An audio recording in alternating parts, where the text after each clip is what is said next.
I'm staying. Oh my goodness. Alright.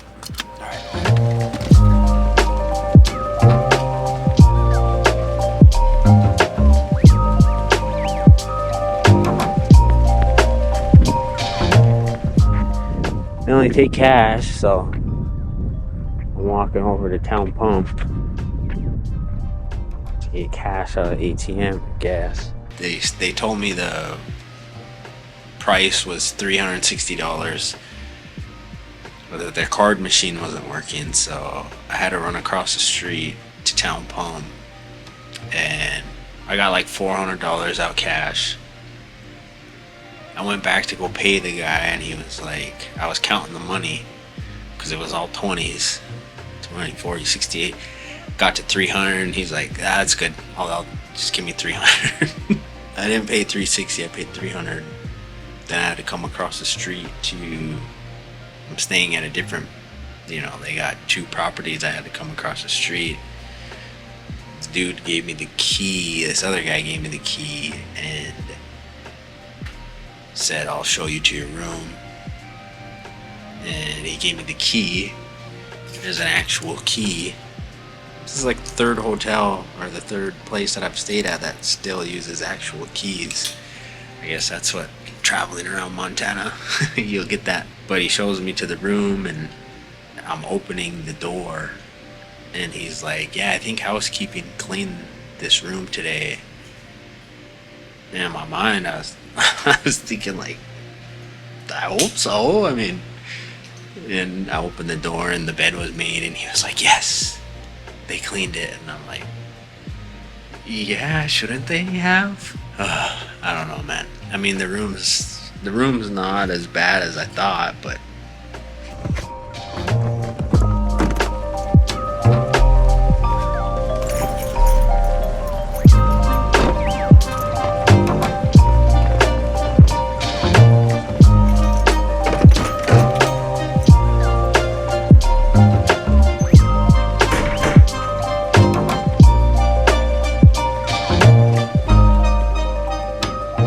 hanging out for a few hours, so we gotta go this evening about 5 o'clock. There's a rodeo. I think me and the boys are gonna go find somewhere to grab a bite to eat.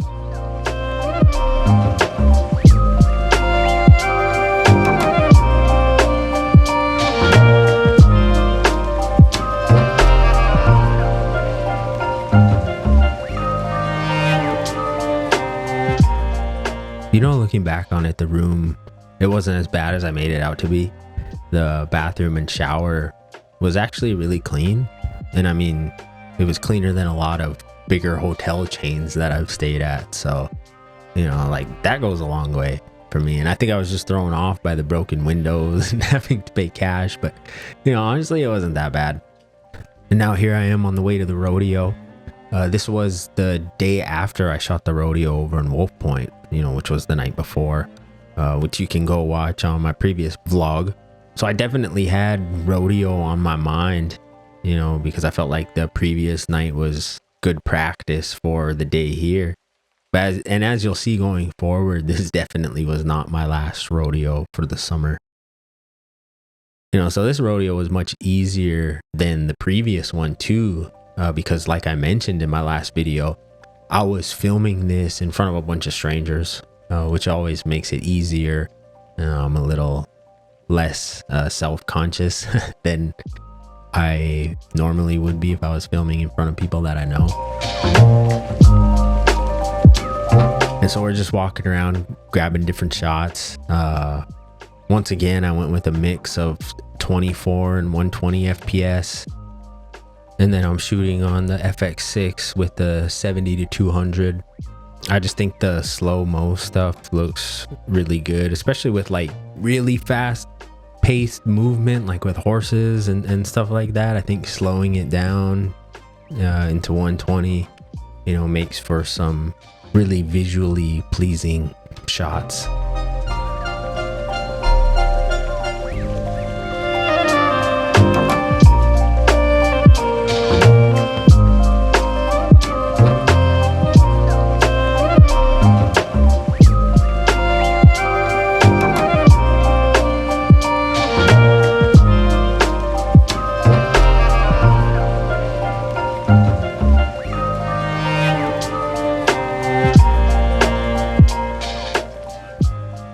shot here for a few more hours and then made our way over to the powwow in time for grand entry.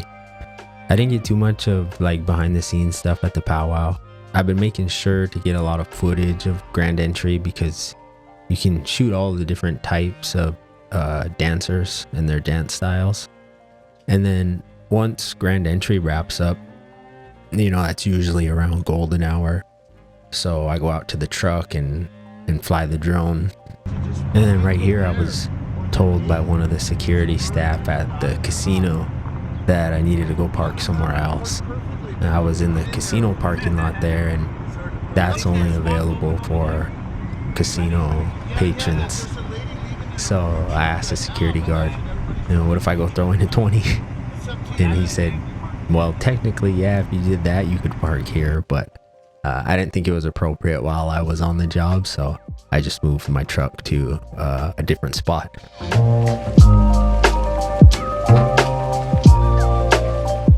The town of Browning is situated right at the foot of the Rocky Mountains there, right near a Glacier National Park. So I was able to get some really beautiful golden hour shots here. And then after that, I went back into the arbor there to get more shots of the powwow and grab a couple interviews with a couple different people. And then we called it a night. I didn't get back to the hotel until almost 1:30. Sometimes these powwows can go late into the night, so it makes for really long days for us, depending on what's going on throughout the day. Right when I laid my head down, I fell asleep. I was so tired.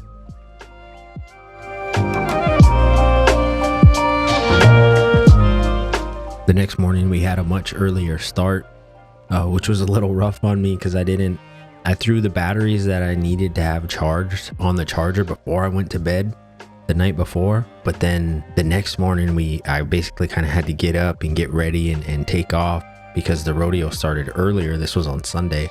So I didn't get the chance to charge my other batteries that needed to be charged. So I kind of rectified that situation with the following project, which you'll see in my upcoming vlogs.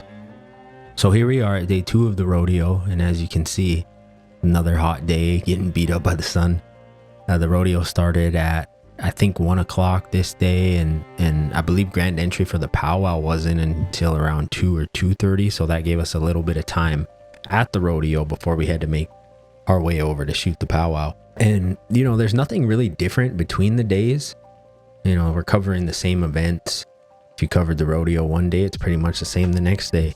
The same with the powwow. You know, it just allows us to get different angles, maybe use different cameras or lenses, or have different lighting like you see here at the rodeo.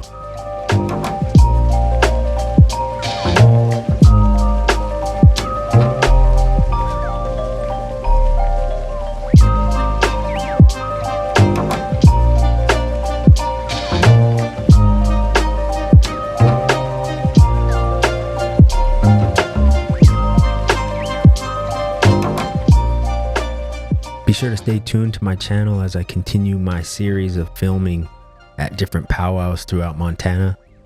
This was stop number 3. 4 more to go. Peace.